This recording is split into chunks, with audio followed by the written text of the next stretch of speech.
Vamos a ver cómo se configura Django. Vamos a analizar el archivo settings.py. El archivo settings.py, si lo abrimos aquí dentro de la carpeta Flickr, bueno, pues nos aparece un montón aquí de comentarios, ¿vale? Esto es el comentario multilínea en Python, que es como una string multilínea. Esto es un poquito, también un poco así. Y aquí lo que hace es, bueno, define una variable basedir, que es el directorio base. Y aquí tenemos una primera cosa interesante, secret key, ¿vale? Esta secret key es una clave secreta que utiliza Django para hacer las encriptaciones de las contraseñas de los usuarios. Lo veremos más adelante. Entonces, esta es la que nos genera Django por defecto, pero para desarrollo estamos utilizando esta. Para producción, es decir, si llevamos esta aplicación a un servidor de verdad, deberíamos cambiar la secret key para que no sea la misma que de desarrollo. Luego tiene una variable de debug, ¿vale? Estos son los settings de todo el proyecto.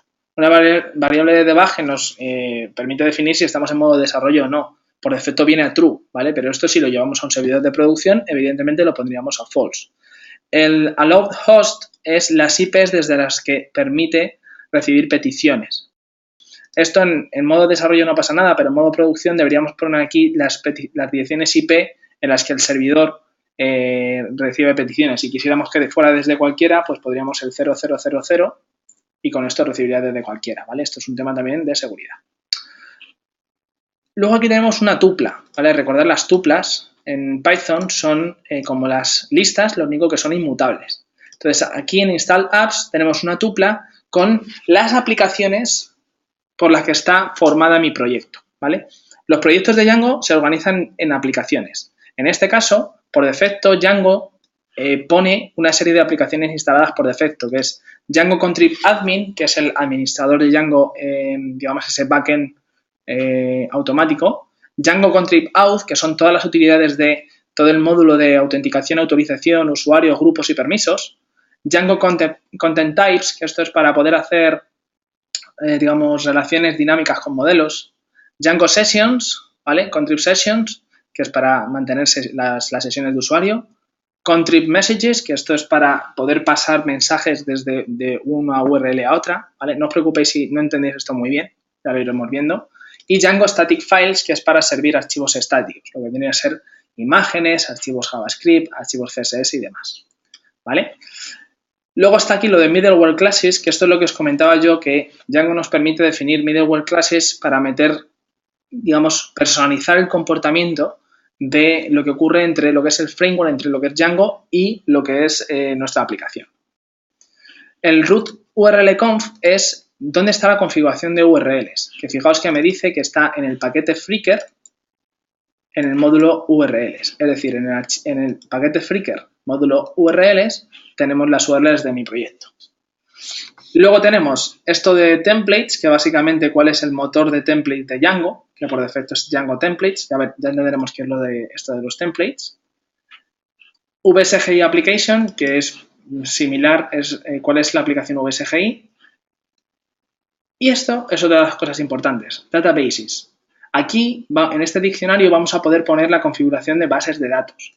Fijaos que por defecto, la base de datos por defecto que utiliza Django cuando creamos un proyecto es una base de datos SQLite 3, ¿vale? Que tiene el motor SQLite 3 y el nombre, pues, es el archivo que está en el directorio base, es decir, el directorio del proyecto, db SQLite 3. Por eso, cuando hemos hecho el Python Manage Migrate, que lo que hace es inicializar la base de datos, me aparece el archivo SQLite 3. ¿Que queremos usar otra base de datos? Por ejemplo, PostgreSQL o MySQL, utilizaríamos aquí otro motor y aquí pondríamos los datos de conexión a la base de datos. Y podemos utilizar más de una base de datos. Esta la por defecto, pero podríamos tener bases de datos espejo o bases de datos digamos, de terceros porque tenemos que hacer una integración. Las bases de datos podemos definir las que queramos, ¿vale? Tenemos aquí la información de internacionalización por defecto, ¿vale? El language code, el idioma por defecto, aquí está establecido en inglés americano. Nosotros vamos a poner en castellano, ¿no? Es el time zone, que aquí podemos definir los time zones. Aquí viene por defecto UTC. El nuestro creo que es UTC más 2, ¿verdad? No, nunca recuerdo los UTC. Siempre me hago un lío entre el UTC y el otro. Y luego aquí nos dice si queremos utilizar internacionalización. Esto es la localización y los time zones, que por defecto vienen a true, ¿vale? Django tiene soporte para time zones, ¿vale? Para saber, tener información de las franjas horarias. Y por último nos aparece esto de static URL. Esto de static URL es muy interesante porque nos permite definir cuál es la URL para los archivos estáticos. ¿Qué quiere decir esto? Fijaos que nos dice aquí archivos estáticos CSS, JavaScript e imágenes. Cuando trabajamos con servidores de gran tráfico, ¿vale? Un servidor que recibe mucho tráfico, una de las cosas que se hace por buena práctica es separar esto en varios servidores. Un servidor que solo sirve archivos estáticos y un servidor que procesa las peticiones dinámicas, que es, por así decirlo, que ejecuta el código Python. Entonces, Django lo que hace con esto es que nos define una ruta de archivos estáticos para que cuando desarrollemos sepamos que cualquier archivo estático va a estar en /static/ no sé qué, ¿vale? Pues /static/ style.css, por ejemplo, pon CSS. Pero cuando esto lo lleváramos a un sistema de producción, esto seguramente lo cambiaríamos y en lugar de ser /static/ sería http cdn. No sé qué, no sé cuánto, .com /style.css, ¿vale? Digamos que es lo que se utiliza ahí son lo que llaman los CDNs, que son Content Delivery Network.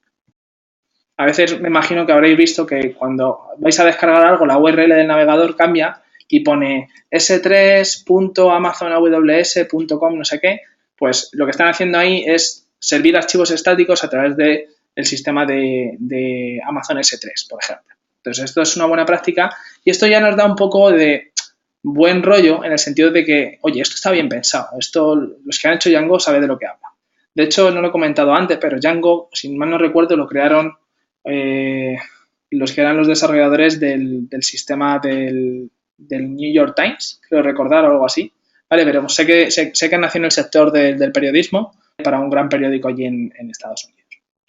Y bueno, pues esta es más o menos de qué va nuestro archivo de configuración. Ya iremos tocándolo poco a poco, ¿vale? Sobre todo, lo más importante, el que más vamos a tocar va a ser esto de install apps, porque cuando vayamos creando nuestras aplicaciones, iremos añadiendo nuestras aplicaciones a este install apps para que Django sepa que este proyecto cuenta con esta aplicación.